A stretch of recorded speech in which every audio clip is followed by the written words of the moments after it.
Hi, it's Chris Watkin here from Doric 362 in Lincolnshire, and I'm with Dave Wheeler, our PGM in Lincolnshire. Dave, what is important to you for the festival in the next 5 years? Talk to me.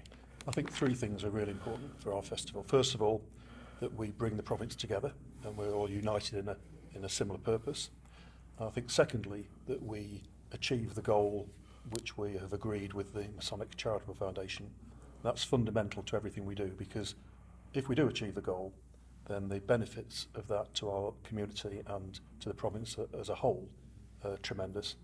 And I think the third thing, and possibly the most important thing, is that we really enjoy the events, the fundraising, and even the charitable giving, because it's really heartwarming to see the results of what we do. The thing that shocked me about the MCF, which is and again being a newer brethren, was it's the old four charities that have come together. So it's still the old charities with just a different name. It's all the rage now, isn't it, to change names of things? It is, yeah.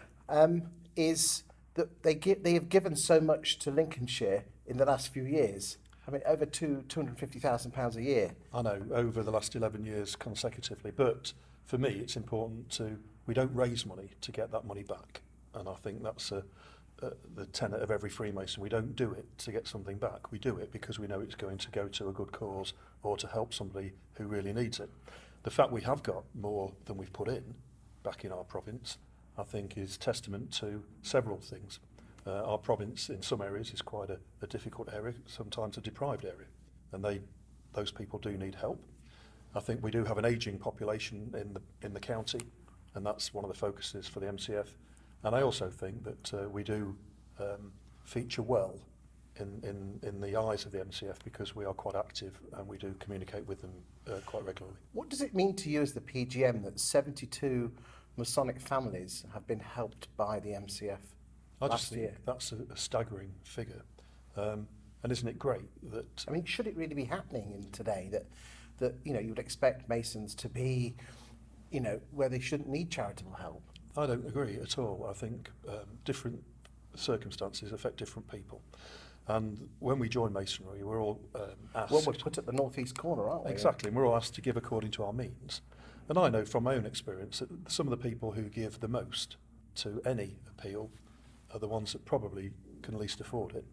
And you may argue that some of the people who can easily afford it perhaps don't give the most.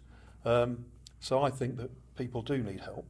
I think it's a very brave step to ask for help, and I think we should make that help as easily available as we possibly can to avoid any embarrassment to people. And we have some tremendous success stories that we know about, and other ones are very discreet and very quiet, and we would never know about them, and that's exactly how it should be. What message would you give to brethren of Lincolnshire thinking whether they should put their hand in their pocket? Again, going back to my previous answer, if somebody thinks they can afford it, that's great, and they should give quite easily. Some people won't give because they won't be convinced by the cause, whatever that cause is, and some people will need a bit of encouragement.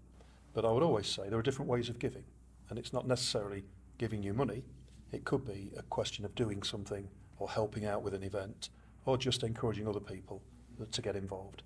What support are you going to give as PGM to your festival committee and the festival stewards on the ground? Well, everything I can, really. I think I've been involved in previous festivals, both in the craft and in the mark, and I think for me it's working as a team and getting people involved. This is not a one-person job. The charity steward works with a team of people around him. The festival committee now are a team of experts, specialists, who've all got their own skills. And there are other people out there that we haven't yet identified that could probably help as well. So for me, it's identifying people, giving the help when asked, and I will be at as many events as I can be over the course of the time. What one thing are you looking forward to in the next 5 years? It would be easy to say we meet our goal that we've agreed to meet. It's interesting you've not used the word, we're not allowed to use the T word, are we? You can use targets. I mean, we have a target for the province that we would like to achieve. If we don't make it, there will be no sanction. If we exceed it, then more people will receive help. Why did you specifically go down the route of not actually having league tables and things like that? A tough decision. If you publish results of individuals, and nobody wants to be last. So there was a strong motivation to do that. But my style is that I would like people to join in because they want to join in, not feel pressured, not feel they have to compete, and nobody wants to be last. So the opposite of being first is last. And if we have lodges that are doing their very, very best, but were bottom of a table and felt they were doing something wrong, that would be completely the opposite to how I would operate. What about those lodges that go above and beyond with their fundraising and their efforts? Will there be any recognition by you as the PGM? Because obviously if there's a league table with people at the bottom, there's some people like to be at the top. Yeah, and there are different reasons for that. Some lodges have more accessible funds that they can make available quickly. There will be recognition at all levels, both personally with honorifics if people choose to wear them, and I certainly will wear my honorific with pride if I qualify for one. And then lodges, when they reach their own particular sum, they can be rewarded as well. I don't think I'm sort of not naive enough to realise that people are going to work very hard, and in Freemasonry we can't actually remunerate people for what they do, and nor should we. But I don't think, I do think that a letter or a word or an acknowledgement goes a long way, and people feel appreciated for the work that they do. And part of my role, I think, is to acknowledge people's work and other people to let me know who's actually doing the work behind the scenes, because quite often that will be done so discreetly we would never know.